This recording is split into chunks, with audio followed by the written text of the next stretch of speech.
Hello viewers, இன்று ஒரு சமையல் நிகழ்ச்சிக்காக உங்கள் அருண். இப்போ பார்த்தீங்கன்னா இது நம்மளோட எபிசோடுங்க. இதில் வந்து என்னால் முடிஞ்ச அளவுக்கு ரொம்ப ரொம்ப சிம்பிளாக ஒரு டிஷ்ஷு பண்ண போகிறோம்.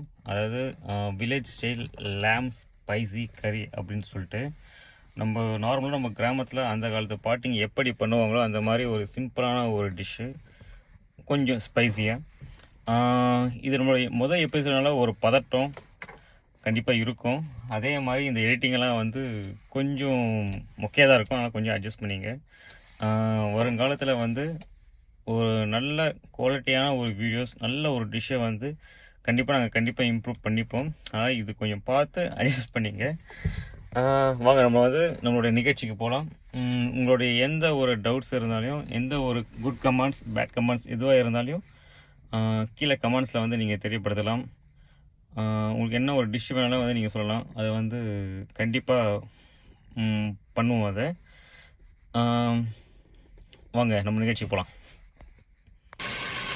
இப்போ நம்ம பண்ண போகிறது வில்லேஜ் ஸ்டைல் லேம் கறி, அதாவது ஸ்பைசி கறி. அதுக்கு தேவையான செட்டப்ஸ் எல்லாம் நம்ம அப்படியே எடுத்து வச்சுப்போம், இன்க்ரீடியன்ஸ் எல்லாம். இப்போ ஃபஸ்ட்டு வந்து ஒரு சின்ன சாஸ் பேனில் வந்து ஆயில் போட்டு ஹோல் பிளாக் பெப்பர், அதாவது முழு மிளகு போட்டு நம்ம லைட்டாக வந்து ஃப்ரை பண்ண போகிறோம். அதை லைட்டாக சாதியம் பண்ணிட்டு அதுவும் லைட்டாக ஒரு 2-3 பே லீஃப் போடலாம். பிரியாணி இலை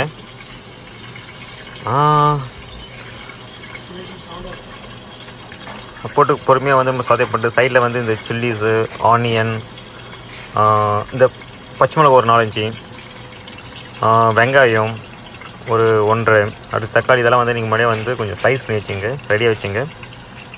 இப்போ அந்த பிரியாணி இலையை போட்ட பிறகு ஒரு 5-6 லவங்கம் போட்டிருக்கு.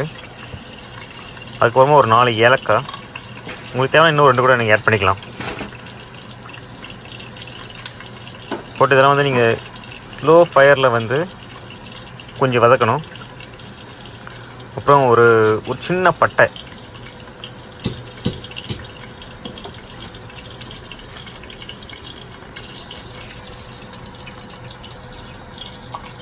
ஒரு 2-3 சின்ன பட்டை கொஞ்சோண்டு உடைச்சி போட்டுங்க. அது குவான்டிட்டியை பொறுத்து, லேம்போட குவான்டிட்டி பொறுத்து. இப்போ இந்த லேம்ப் பார்த்திங்கன்னா வந்து நான்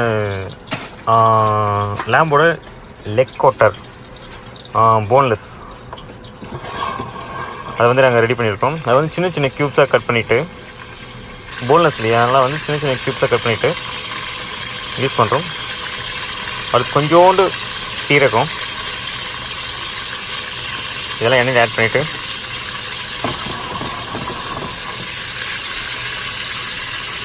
லைட்டாக கொஞ்சம் அப்படியே பொன்னிறமாக வந்து லைட்டாக வதக்கணும்.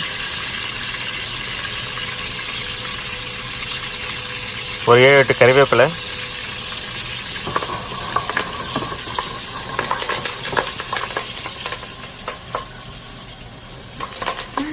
சூப்பர்.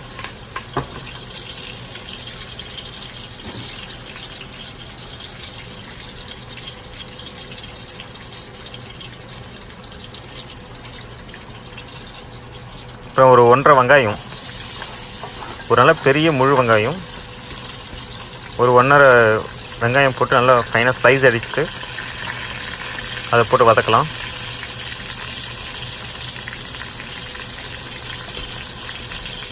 இது ரொம்ப ப்ரௌனாக வதக்கணும் அவசியம் கிடையாது. ஓரளவுக்கு லைட்டாக வந்து லைட் ப்ரௌனாக வதக்கி எடுத்தால் போதும்.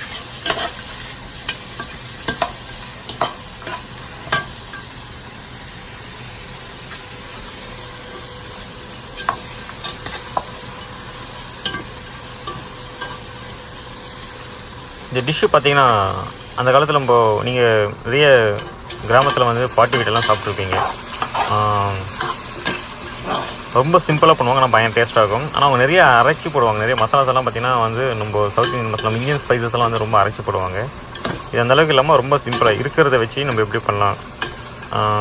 இப்போ டக்குன்னு வீட்டில் ஏதோ ஒன்று டக்குன்னு ஒரு நான்வெஜ் இருக்குது, சரி நம்ம பண்ணணும் அப்படின்னு சொல்லிட்டு நம்ம ஆசைப்பட்டோம், பண்ணி செஞ்சு சாப்பிட்ணுன்னு சொல்லிட்டு. ஆனால் ரொம்ப ஸ்பைசஸ் டக்குனு ஒரு சில இடத்துல பார்த்திங்கன்னா டக்குனு தேங்காய் கிடைக்காது, சரி அதுக்கு நம்ம கடைக்கு போகணும். அந்த மாதிரி ஒரு விஷயம்லாம் இல்லாமல் சிம்பிளாக வச்சு பண்ணலாம்.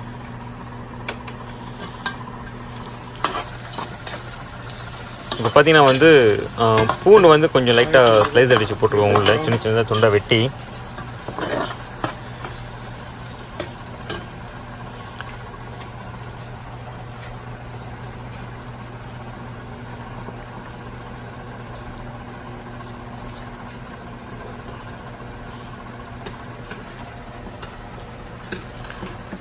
சைடில் வந்து பருப்பு ரெடி பண்ணிருக்கோம்.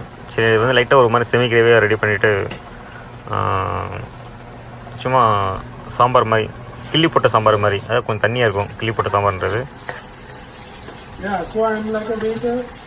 ஸோ அதுக்காக வெயிட்டிங். அப்புறம் கொஞ்சம் சால்ட்டு போட்டிருக்கோம். அதுக்கு முன்னாடி வந்து தக்காளி போட்டிருக்கோம். அப்புறம் சால்ட்டு, அப்புறம் வந்து இஞ்சி பூண்டு பேஸ்ட்டு ஒரு 2 ஸ்பூன். அவர் அதிகமாகவே போடுறாரு. ஓகே, 3 ஸ்பூனை போட்டுங்க. இஞ்சி பூண்டு பேஸ்ட்டு ஒரு 3 ஸ்பூன் போட்டு, அப்புறம் ஓரளவுக்கு நல்லா கறி அப்படியே ரெடி ஆகிட்ருக்கும், கிரேவி ரெடி ஆகிட்ருக்கும். ஏன்னா ஃபஸ்ட் வந்து நம்ம கார்லிக் போட்டோம், அதுக்கப்புறம் வந்து டொமேட்டோஸ் போட்டு, டொமேட்டோ வந்து நல்லா டைவர்ட் ஆகும். அந்த ஹோல் அந்த நல்லா ஸ்லைஸ் அடித்து அந்த சங்க்ஸ் வந்து நல்லா ஹீட் ஆகும், நல்லா வந்து குக்காய் வந்து ஒரு மாதிரி டைலேட் ஆகும், ஒரு மாதிரி லிக்விட் ஆகிட்டு அதுக்கப்புறம் வந்து ஒரு கிரேவி மாதிரி ஆகும்.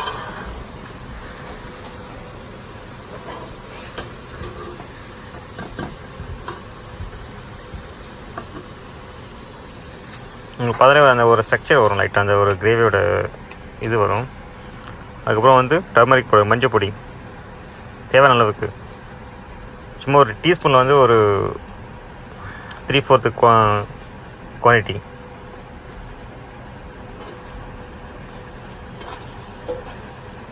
டர்மரிக் பவுடர் லைட்டாக போட்ட உடனே ஒரு நல்ல ஒரு வாசனை கிடைக்கும், நம்ம இந்தியன் டிஷ்ஷு அப்படின்னு சொல்லிட்டு.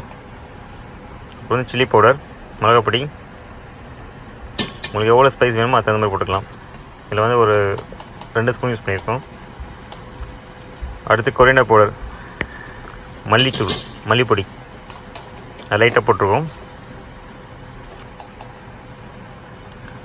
அதுக்கப்புறம் வந்து கறி பவுடர், கறி மசாலான்னு சொல்லுவோம், சும்மா லைட்டாக ஒரு டீஸ்பூன்.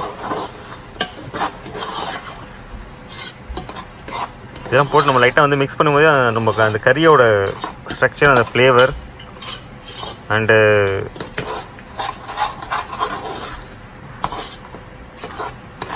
அது ஒரு கிரேவிக்குரிய ஒரு இது வந்துடும், வியூ வந்துடும்.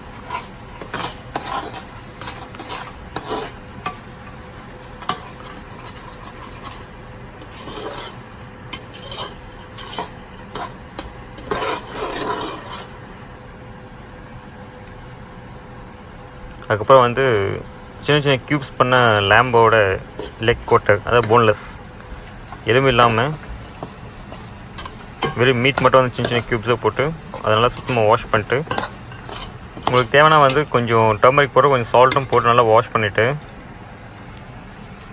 கொஞ்சம் சால்ட்டு கொஞ்சம் டர்மரிக் போட்டு திரும்பவும் போட்டு ஒரு 1/2 hour சோக் பண்ணி அது பயங்கர டேஸ்டியாக இருக்கும். கூட வந்து கொஞ்சம் இஞ்சி பூண்டு பேஸ்ட்டு, சும்மா லைட்டாக ஒரு 1/2 டீஸ்பூன் இஞ்சி பூண்டு பேஸ்ட் போட்டு நல்லா வந்து மேரினேஷன் பண்ணி நல்லா சோக் பண்ணிட்டீங்கன்னா அந்த மீட் வந்து அதோட அந்த டேஸ்ட்டு, அந்த ப்ளஸ் வந்து அந்த சால்ட்டு உள்ளே வந்து நல்லா அப்சர்வ் பண்ணி இழுத்து வச்சுக்கும். அது வந்து நீங்கள் அந்த கிரேவி சாப்பிடும்போது அந்த டேஸ்ட் வந்து கிரேவியில் மட்டும் இல்லாமல் அந்த பீஸ்லேயும் வந்து நல்லா அந்த டேஸ்ட், அந்த சால்ட், அந்த டேஸ்ட்டு, அந்த ஃப்ளேவர் எல்லாம் வந்து ரொம்ப நல்லாயிருக்கும். அதுக்கப்புறம் வந்து லைட்டாக வந்து ஒரு 25% குக் ஆன பிறகு ஸ்லைஸ் பண்ண பச்சை மிளகா இது மாதிரியே போட்டு நம்ம வதக்கலாம். இது ஏன் வந்து இப்போ இந்த நேரத்தில் போடுறோன்னா, அந்த ஒரு பச்சை மிளகா போட்டால் ஒரு தனி ஃப்ளேவர் இருக்கும்.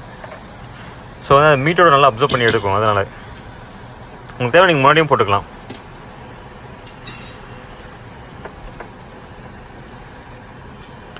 கொஞ்சம் கரம் மசாலா,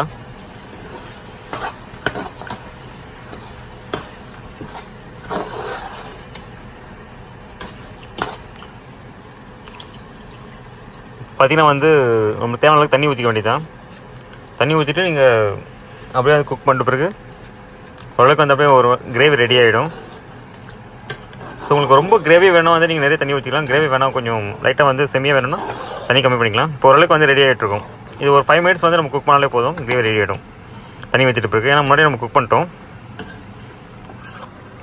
இப்போ ஓரளவுக்கு கிரேவி ரெடி ஆகிடுச்சு ஆல்மோஸ்ட். லாஸ்ட் வந்து நீங்கள் கொரியாண்டர் லீவ்ஸ் போட்டு ஃபினிஷ் பண்ண வேண்டியதான், கொத்தமல்லி போட்டு. இப்போ ரெடி. நீங்கள் வந்து ரைஸில் வந்து இல்லை சப்பாத்தி அது மாதிரி எந்த ஒரு டிஷ் வேணாலும் இதை வந்து நீங்கள் சைடிஷை வச்சுக்கலாம். இந்த டிஷ் ரெடி ஆகிடுச்சு, டோட்டலாகவே ரெடி ஆகிடுச்சு இந்த டிஷ்ஷு. இது வந்து நம்ம ஸ்பைசி லேம் கறி, அதாவது வில்லேஜ் ஸ்டைலில்.